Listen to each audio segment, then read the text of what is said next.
subscribe please. Hello everyone, welcome to Care Lifters. आज का हमारा टॉपिक है care plan on acute pancreatitis. इस वीडियो में मैंने एक्यूट पेनक्रिएटाइटिस के ऊपर केयर प्लान बनाया है। आपको अदर टॉपिक के ऊपर केयर प्लान, केस स्टडी या अदर असाइनमेंट चाहिए तो आप मेरे चैनल पे विजिट करके देख सकते हैं। साथ ही चैनल को सब्सक्राइब भी ज़रूर कर लीजिएगा। फर्स्ट पेज में हम पेशेंट के डाटा को लिखते हैं। अंडर पेशेंट डाटा हम पेशेंट के नेम, एज, जेंडर और आईपीडी नंबर को लिखेंगे।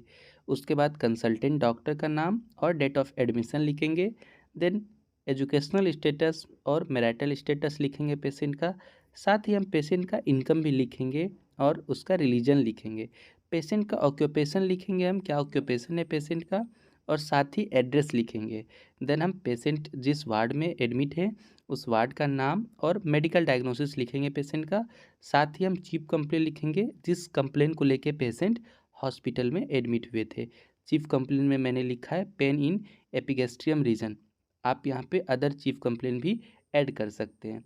Then under history of present illness में हम प्रेजेंट के मेडिकल हिस्ट्री को लिखेंगे पेशेंट का।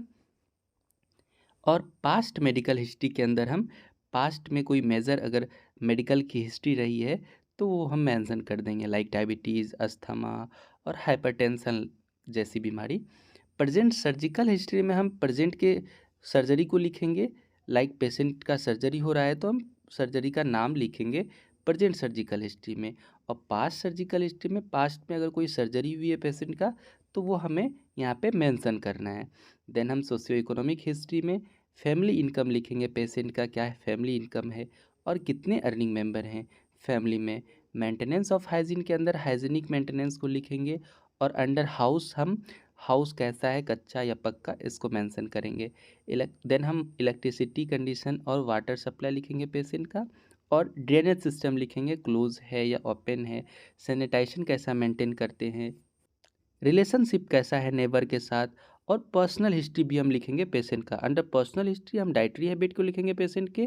डाइटरी हैबिट में लाइक वह वेजिटेरियन है या नॉन वेजिटेरियन है, स्लीपिंग पैटर्न कैसा है पेशेंट का, कैसे लाइफस्टाइल को मेंटेन करते हैं, और फैमिली मेम्बर के साथ क्या रिलेशन है पेशेंट का। देन हम फैमिली हिस्ट्री लिखेंगे। अंडर फैमिली हिस्ट्री हम सबसे पहले फैमिली ट्री को बनाते हैं। फैमिली ट्री में हम एक या दो जनरेशन के पेशेंट के जो भी फैमिली मेम्बर हैं उसका ट्री बना के उसको दिखाते हैं, और साथ ही साथ उसके नीचे हम फैमिली के कंपोजिशन को भी लिखते हैं।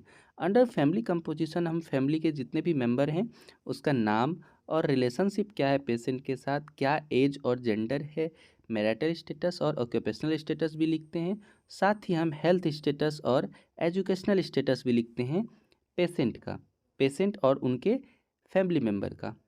इसके बाद हम पेशेंट का फिजिकल एग्जामिनेशन करेंगे। अंडर फिजिकल एग्जामिनेशन हम पहले वाइटल साइन लेंगे। वाइटल साइन में हमें टेम्परेचर लेना है, नॉर्मल वैल्यू और पेशेंट के वैल्यू को लिखेंगे। देन हम पल्स लेंगे, पल्स में भी नॉर्मल वैल्यू पेशेंट वैल्यू को लिखेंगे। रेस्पिरेशन, इसी तरह से ब्लड प्रेशर, SpO2 और लास्ट में हम पेन लिखेंगे पेशेंट का। और रिमार्क में हम मेंशन करते जाएंगे वो नॉर्मल आ रहा है या ज़्यादा कम क्या आ रहा है, ये हम रिमार्क में ऐड करेंगे। उसके बाद हम पेशेंट के BMI को निकालेंगे। BMI यानी कि बॉडी मास इंडेक्स। BMI हम weight of patient in KG by height of patient in meter square करके लिखते हैं। तो इस तरह से हम BMI पेशेंट का हाइट और वेट लिख के हम BMI कैलकुलेट कर लेंगे। देन हम पेशेंट का फिजिकल असेसमेंट करेंगे। फिजिकल असेसमेंट हम हेड टू फुट तक करते हैं पेशेंट का फिजिकल एग्जामिन करके, जिसमें हम सबसे पहले पेशेंट का जनरल अपीयरेंस देखेंगे। लाइक हम जनरल अपीयरेंस में पेशेंट का look, consciousness, orientation, body build, health status और हाइजेनिक कंडीशन को देखेंगे। लाइक दैट हम हेयर, हेड, आई, नोज़ का फिजिकल असेसमेंट करेंगे। इसके बाद हम पेशेंट के माउथ एंड फेरिंग्स का फिजिकल असेसमेंट करेंगे, ईयर का, नेक का और चेस्ट का भी फर्दर हम करते रहेंगे। उसके बाद हम एब्डोमेन का भी करेंगे, अपर एक्सट्रामिटीज़, लोअर एक्सट्रामिटीज़, इंटीगुमेंट्री सिस्टम और न्यूरोलॉजिकल असेसमेंट करेंगे हम पेशेंट का। देन हम इन्वेस्टिगेशन लिखेंगे। अंडर इन्वेस्टिगेशन हम पेशेंट के जितने भी लैब टेस्ट हुए हैं उसके वैल्यू को लिखते हैं और उसके नाम को लिखते हैं। लाइक सबसे पहले हम कॉलम बनाएंगे लैब टेस्ट का जितने भी लैब टेस्ट हुए हैं पेशेंट का उनका नाम लिखना है। फिर क्या पेशेंट का वैल्यू आया और नॉर्मल रेंज क्या होना चाहिए ये हम लिखेंगे चार्ट बना के। उसके बाद हम मेडिकेशन लिखेंगे पेशेंट का। अंडर मेडिकेशन हम एक चार्ट बनाएंगे मेडिकेशन का, जिसमें हम name of the drug, dose, साथ ही रूट, किस रूट के थ्रू हम दे रहे हैं, किस फ्रीक्वेंसी से दे रहे हैं, एक्शन और साइड इफ़ेक्ट लिखेंगे। इसके साथ आप नर्सिंग रिस्पॉन्सिबिलिटी भी लिख सकते हैं। अगर आपको नर्सिंग रिस्पॉन्सिबिलिटी चाहिए तो वो आप दूसरे वीडियो में देख सकते हैं। इसके बाद हम पेशेंट के डाइट प्लान को बनाएंगे। डाइट प्लान में हम ब्रेकफास्ट, लंच और डिनर के लिए पेशेंट का डाइट प्लान लिखेंगे। साथ ही हम कितना कैलोरी पेशेंट को देना चाहिए कैलकुलेट करके उस हिसाब से हम डाइट चार्ट बनाएंगे पेशेंट का। ये अकॉर्डिंग टू पेशेंट के डिजीज़ के अकॉर्डिंग हम बनाते हैं। देन हम नर्सिंग केयर प्लान की तरफ आएंगे। केयर प्लान में सबसे पहले हम नर्सिंग असेसमेंट लिखेंगे पेशेंट का। क्या क्या हम पेशेंट का एक्सेस किए वो हम नर्सिंग असेसमेंट के अंदर लिखते हैं। देन हम उसके अकॉर्डिंग नर्सिंग डायग्नोसिस प्रोवाइड करेंगे और इसके बाद हम नर्सिंग प्रोसेस बनाएंगे। हमने जो भी प्रॉब्लम आइडेंटिफाई किए उसके अकॉर्डिंग हम क्या नर्सिंग प्रोसेस बना रहे हैं, वो हमें 3-4 नर्सिंग प्रोसेस बनाए हैं। लाइक मैंने एक पेन के ऊपर नर्सिंग प्रोसेस बनाया, पेशेंट को पेन हो रही थी, पेन के ऊपर बनाया। फिर मैंने दूसरा नौसिया के ऊपर बनाया, नौसिया वॉमिटिंग हो रही थी तो इसके लिए मैंने नर्सिंग प्रोसेस बनाया। इस तरह से आप बना सकते हो। आप इसमें रेशनल भी ऐड कर सकते हो जो आपको दूसरे वीडियो में मिल जाएगा। तीसरा मैंने डेली एक्टिविटी में प्रॉब्लम हो रही थी, इसके लिए बनाया। फिर एक और बनाया मैंने कंफर्टनेस के ऊपर, पेशेंट को डिस्कम्फर्ट हो रहा था इन्फेक्शन की वजह से, तो इसके लिए मैंने बनाया।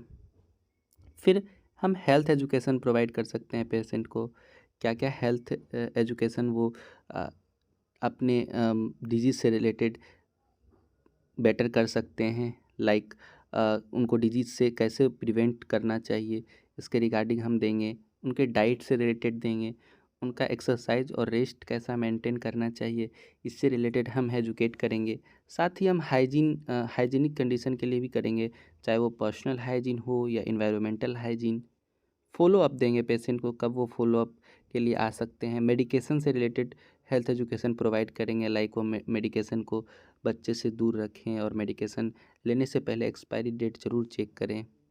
इसके बाद हम एक कंक्लूज़न लिखेंगे।